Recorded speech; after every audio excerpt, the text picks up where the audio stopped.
Kita akan mengupas tuntas penyebab, akibat, dan solusi untuk mengatasi rasa malas. Sifat malas tentu dapat menyasar siapa saja, kapan saja, dan di mana saja. Tentu sifat yang satu ini lebih banyak merugikan setiap manusia. Berikut 8 cara mengatasi sifat malas tersebut. 1. Temukan sebab akibat. Kedua, stay positif dan atur jadwal. 3. Prioritas dan manajemen waktu. 4.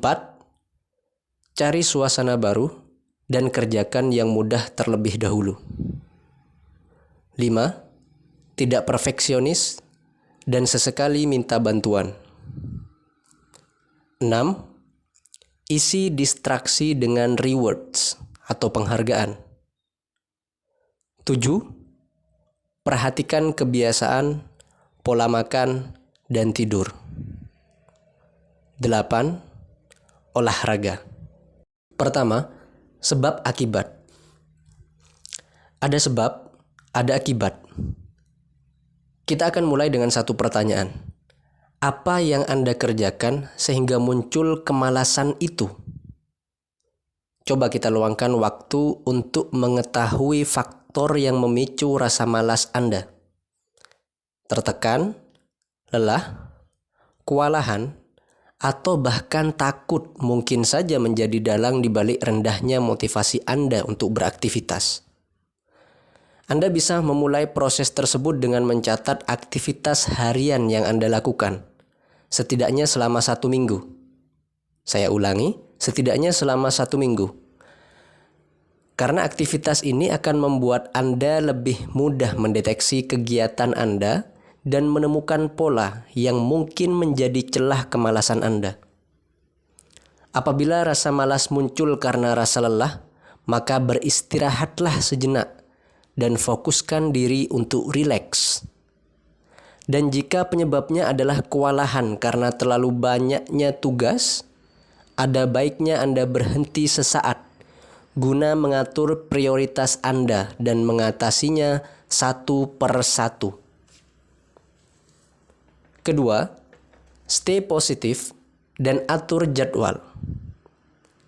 Berpikirlah positif agar kembali bersemangat. Pikiran negatif adalah musuh besar yang harus kita perangi. Mulailah berpikir positif dengan menyemangati diri bahwa Anda dapat menyelesaikan suatu tugas atau pekerjaan hari ini juga. Jangan menunda-nunda pekerjaan yang bisa Anda kerjakan. Bila Anda tidak memulainya, tidak akan ada yang selesai. Berikutnya juga dapat dilakukan pengaturan jadwal untuk rutinitas harian Anda. Biasakan diri untuk membuat catatan agar Anda bisa lebih disiplin dan terorganisir. Bila perlu, berikan batas waktu atau deadline pada diri sendiri dalam menyelesaikan suatu pekerjaan. Tidak hanya terbatas pada rutinitas di sekolah atau di kantor atau dimanapun, tapi juga aktivitas pribadi. Contohnya, waktu yang Anda habiskan untuk makan atau menelusuri sosial media berapa lama? Ya, jadi harus diberikan tenggat waktu dan lain-lainnya. Yang ketiga, prioritas dan manajemen waktu. Jika harus menyelesaikan banyak pekerjaan, Anda baiknya menyusun prioritas dan membagi waktu dengan seksama. Buatlah daftar tugas yang perlu Anda kerjakan, lalu perkirakan waktu yang sekiranya akan Anda habiskan dalam masing-masing tugas tersebut. Anda dapat mengerjakan tugas yang ringan dengan waktu paling singkat terlebih dahulu. Saya ulangi. Anda dapat mengerjakan tugas yang ringan dengan waktu paling singkat terlebih dahulu, sebelum beralih ke pekerjaan yang dinilai lebih berat dan butuh waktu lebih lama.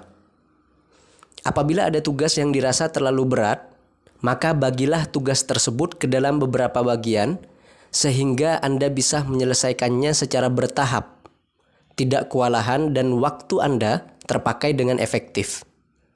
Selain Anda bisa lebih efisien menyelesaikan tugas-tugas tersebut, Anda juga dapat memberi kepuasan tersendiri kepada diri Anda.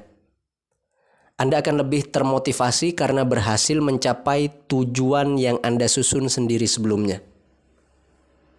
Keempat, cari suasana baru dan kerjakan yang mudah terlebih dahulu. Jika dirasa di rumah hanya memunculkan banyak alasan untuk terus menunda pekerjaan sehingga menjadi tidak produktif, maka saatnya Anda mencari ruang kerja publik seperti perpustakaan, taman, atau space di mana Anda dapat fokus dan kembali bersemangat. Tentunya pilih tempat yang sesuai dengan pribadi masing-masing, karena setiap orang tentu akan berbeda-beda. Berada di lingkungan yang bekerja keras dapat memotivasi kita untuk juga bekerja keras. Begitupun sebaliknya. Berada di lingkungan yang santai-santai saja, tentu keinginan untuk bekerja keras akan sangat kecil. Maka tentukan pilihan Anda. Secara berkala, mengubah profil layout tempat kerja atau kantor atau di rumah atau di kamar dan dimanapun. Kemudian buat daftar pekerjaan yang lebih mudah untuk dilakukan saat mulai mengerjakan sesuatu. Mengerjakan pekerjaan yang sulit tentu akan memakan waktu dan pikiran lebih lama. Hal ini akan membuat Anda lelah setelah melakukan satu pekerjaan. Dengan mengerjakan pekerjaan yang mudah, Anda akan bisa mengontrol mood bekerja agar konsisten. Tugas yang telah diselesaikan sebelumnya akan meningkatkan motivasi untuk menyelesaikan seluruh daftar tugas yang telah dibuat. 5. Tidak perfeksionis dan meminta bantuan tidak apa-apa. Jangan terjebak dalam ilusi kesempurnaan. Menjadi perfeksionis memang sering diperlukan untuk membuat pekerjaan sebagus mungkin hasilnya. Namun ingat, perfeksionisme bisa menyebabkan orang menjadi terlalu kritis terhadap diri mereka sendiri dan bahkan orang lain, sehingga menyebabkan peningkatan depresi dan kecemasan yang berakibat pada kemalasan. Ingat, bahwa tidak akan pernah ada pekerjaan yang betul-betul sempurna. Dan dengan kesalahan-kesalahan dalam pekerjaan justru akan membuat Anda jadi belajar. Banyak orang yang beranggapan bahwa meminta bantuan adalah tanda kelemahan. Tetapi ingat, tidak meminta bantuan bisa berpeluang gagal semakin besar. Apalagi jika kita belum menguasai pekerjaan tersebut. Meminta bantuan kepada yang lebih berilmu atau berpengalaman meningkatkan peluang Anda untuk lebih cepat menyelesaikan pekerjaan yang belum Anda ketahui. Tentu terhubung dengan orang-orang yang lebih ahli yang Anda percaya juga jadi cara menghilangkan rasa malas yang bisa meningkatkan motivasi dan semangat. 6. Isi distraksi dengan rewards atau penghargaan. Kita semua pasti memiliki kebiasaan yang kita lakukan ketika kita tidak ingin melakukan suatu tugas. Nah, distraksi tersebut bisa berupa berselancar di media sosial, ngopi, atau menekuni hobi.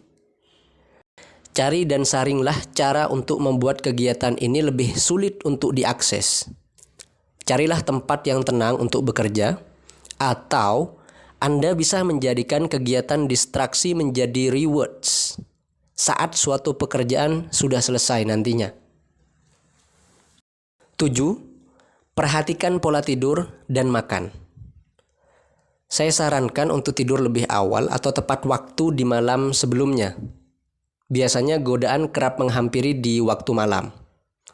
Misalnya bermain HP, bermain games, menonton televisi hingga larut malam, dan lain-lain.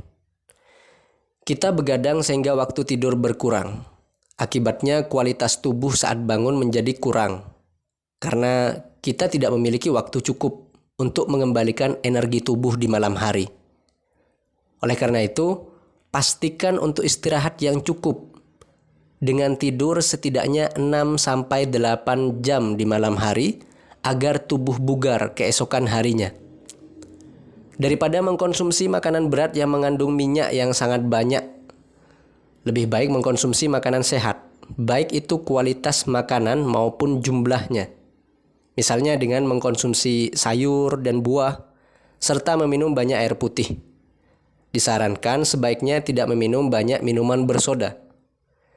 Dalam sebuah hadis, Nabi Muhammad SAW mengajarkan tidak berlebih-lebihan dalam makan. Rasulullah SAW menganjurkan makan beberapa suap saja untuk menegakkan tubuh. Dengan demikian, kapasitas lambung itu harus 1/3 untuk makan, 1/3 untuk minum, dan 1/3 lagi untuk bernafas. 8. Olahraga dan berdoa. Rajin berolahraga bisa membuat hari-hari yang Anda lewati berjalan lebih baik. Melakukan aktivitas seperti berjalan-jalan atau pergi ke taman untuk melakukan jogging. Jika tidak, tubuh bisa menjadi lesu dan itu tidak positif bagi kualitas energi. Selain itu, kita memohon perlindungan kepada Allah dari rasa malas yang membelenggu. Dengan melakukan usaha yang rutin disertai dengan doa, maka Anda tentu akan mendapatkan kemudahan dalam melakukan berbagai aktivitas. Itulah tadi 8 cara mengatasi rasa malas yang tentu bisa kita praktekkan dengan mudah setiap harinya.